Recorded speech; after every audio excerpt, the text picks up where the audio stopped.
What's up, y'all? We are going to talk about a little issue I just noticed, and that is LSDA grade 3 knob sets, 70 series, the cheapest, literally the cheapest doorknobs that you used to could buy from IDN, has gotten ridiculous. Y'all have done lost your damn minds. I hate to say it, but you have, and I know somebody's going to be like, well, you should call your distributor rep or your sales rep, and I know him personally. He comes in here all the time, and I can, but, you know, before I go off into this whole pricing thing, I am aware the pricing has gone up across the board, ridiculously in some cases, and in this case, absolutely ridiculously. The 70 series is a direct similar lock to the Tylo Kwikset.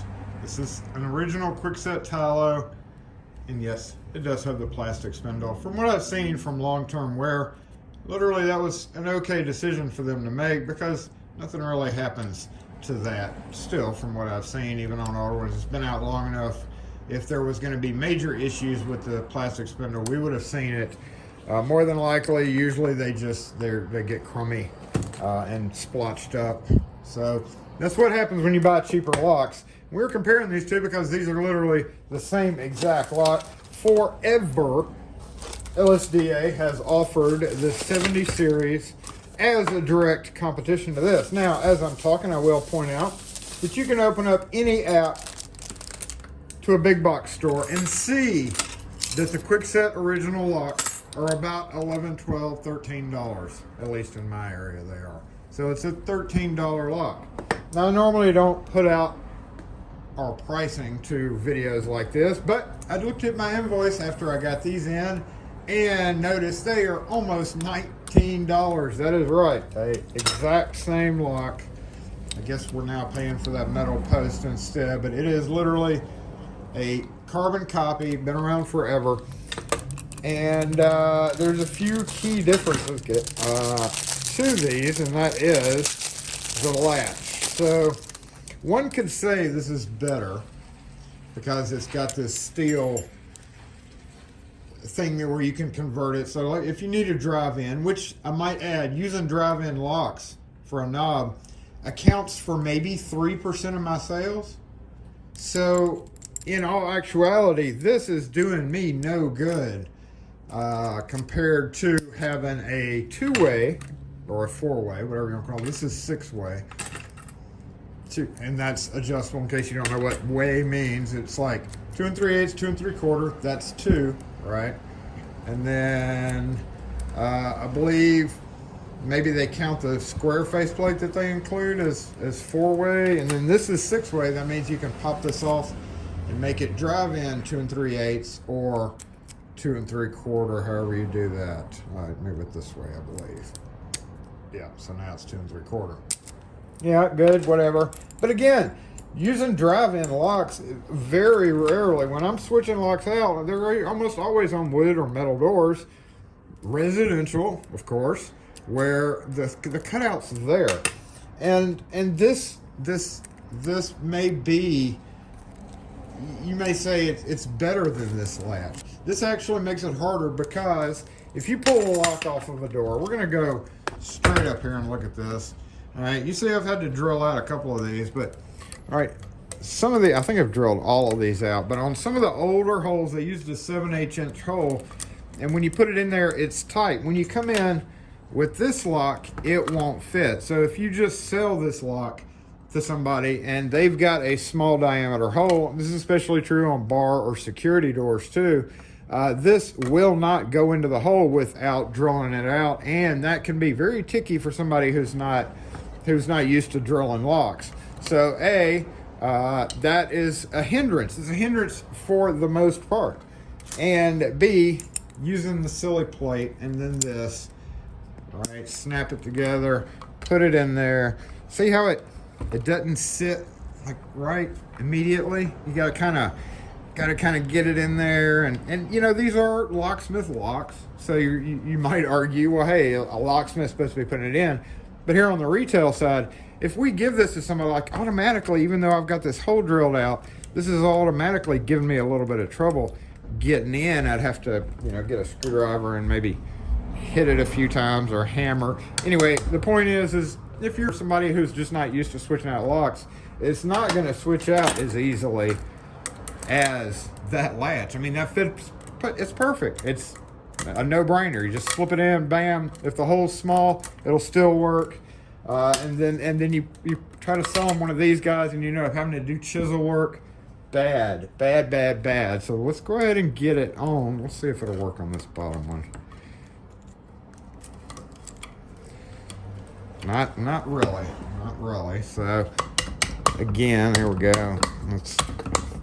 That's good. Don't ever hit, by the way, like that. So let's take this out, and you can do it this way too. I found that doing this though actually can throw it off. You go and you put this in, and it just won't go in. So not a good idea to do that. Press. See, it's just harder to do. Harder. Another thing that I've noticed here is, let's go ahead and assemble it. I know, upside down. Don't worry, it's not going to be in use. I would not normally put that. I would normally snap it out so that it'll be right side up. And then our screws, it's typical short screws. That comes with the other ones. The point is that price point, even completely understanding rising costs, it is basically, I guess, what, jump the shark? Yeah, who is going to want to pay that much money for us to even make a profit on this? Who's going to want to pay 20, what, make a dollar profit? Woohoo, $20 for a lock that they can easily run by any number of big box stores, because they're all pretty much the same price. I've checked both apps. And I thought about this when I saw this, ran by the Blue store the other day to pick up some screws, and I saw the price, and I was like, that just spurred me on to make this video. But this is the other thing. Okay, I've noticed these have gotten floopier or floppier or crummier. You sell a new lock to somebody, especially a $27 lock or whatever it is, always add on your price. The labor's the same no matter whether they're buying this guy or this one. But if we come in up here and just throw this on the door real quick as well, we're going to compare them side by side.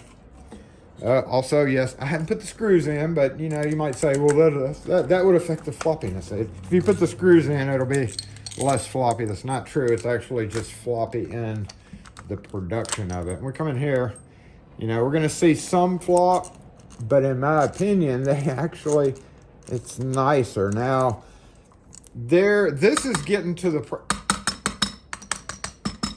that just sounds hollow. I mean, everything about the 70 series to me has jumped the shark. I hate to put out a video dissing on a product that I buy a lot of, because I still love their grade 2. I still love some of their stuff, but I believe we are jumping the shark on the pricing of this guy, no matter whether or not you can even bring it down. Even if you could bring it down to $12 or $13, which I know you probably can't. Like, look at this, okay? Let's zoom out a little bit here. This is actually an old used knob.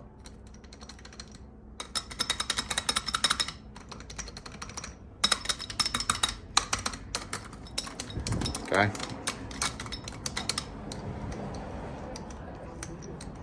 Smooth. Look. Everything about it.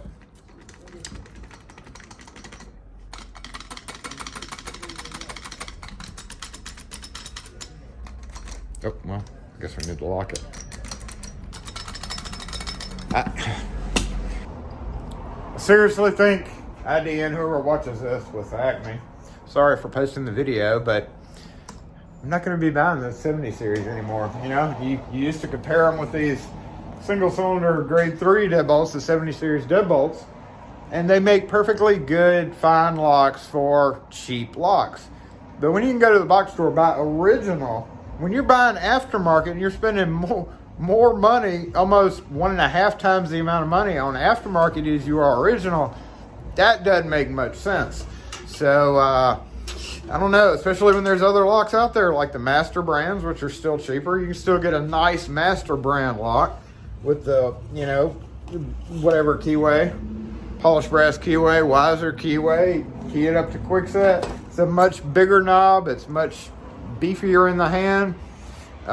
Any number of knobs. I mean, I hate to compare it to Defiant, but when you can buy, I'm not even going to go there. Y'all know where I'm getting at here. This is just too expensive, y'all. So I think Acme needs to reevaluate the price point on the 70 series, because I won't be buying any more after seeing the shock of seeing my invoice there.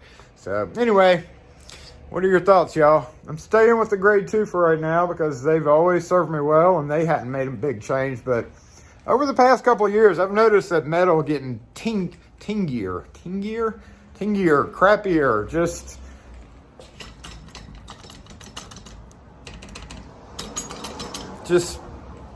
cheap, just too cheap for me to even say.